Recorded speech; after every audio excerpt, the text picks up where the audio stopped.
কাকা, এই যে 2-3 দিন আগে আমাকে বাংলাদেশে যে রেমেলা ঘূর্ণিঝড়টা আসলো, তাই না? এই ঘূর্ণিঝড়ের তাণ্ডবে আমাদের দেশে কিন্তু অনেক বড় ক্ষতি হয়ে গেছে।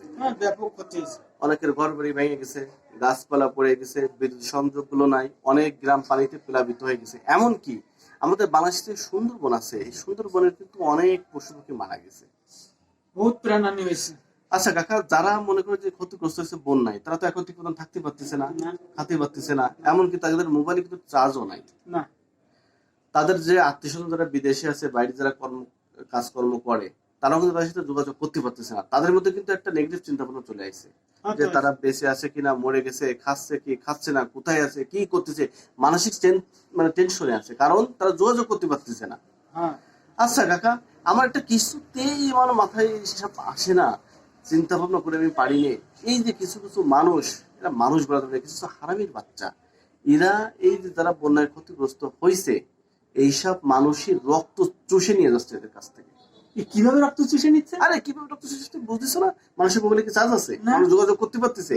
তাহলে এই কিছু মানুষ করতেছে কি, ওই এলাকায় জেনারেটর নিয়ে যাচ্ছে, জেনারেটর নিয়ে যে ওইখানে মোবাইলে চার্জ দেওয়ার ব্যবস্থা করতেছে। ভালো কথা, কিন্তু পার মোবাইলে তারা 50 টাকা করে নিছে। তার সেই যদি 50 টাকা করে নিস, তাহলে 100 মানুষের চার্জ দিলে কত টাকা লাগবে? 5000 টাকা। এ বেটা, 1 ঘন্টায় কি তোর কি 200 টাকা খরচ হবে? না, তা তো তুই 5000 টাকা নেবে কি করে? হ্যাঁ, তুই যদি মানুষের উপকার করতে চাস, তাহলে তুই সীমিত লাভ কর। তা তো মানুষ তোকে দোয়া দি, কারণ বিপদে বন্ধুর পরিচয়। তুই যে কাজ করতেছিস, এটা কি মানুষের বিপদে বন্ধুর পরিচয়? তুই তো শত্রুর পরিচয় দিচ্ছিস, মানুষের রক্ত চুষে নিচ্ছিস। এবার এই মানুষের কাছে কি টাকা পয়সা আছে? হ্যাঁ, এটা জুলুমবাজ। জুলুমবাজ না? মানুষ তার জীবন বাঁচানোর জন্য ছুটাছুটি করতেছে, দৌড়ই বেড়াচ্ছে, আর তুই তাদের রক্ত চুষে তাদের টাকাগুলো তুই নিয়ে যাচ্ছিস। হ্যাঁ, এই কোন ধরনের ব্যবসা এগুলো? দুর্নীতির একটা সীমা থাকা উচিত, ফাজলামির একটা সীমা থাকা উচিত। তা তো অবশ্যই। আচ্ছা, আপনারা তো বলেন দি, এই যে যে কাজগুলো করতেছে, এটা কি ঠিক? এটা অন্যায় না? আবার কিছু কিছু ইজি বাইকার আছে, যাদের মনে করো যে বন্যার সময় গাড়ি চালাতে পারেনি, তারা গাড়ি চালাচ্ছে। এখন মনে করো রাস্তা ক্লিয়ার হয়ে গেছে, আমাদের যে সরকারি কর্মকর্তারা আছে গাছপালা সরাই ফেলাচ্ছে, তোরা রাস্তায় কি করছিস, চার্জার চালবে একটু 20 টাকার বা তোরা 100 টাকা করে নিচ্ছিস। এটা কি আজব দেশ একটা বিষয়।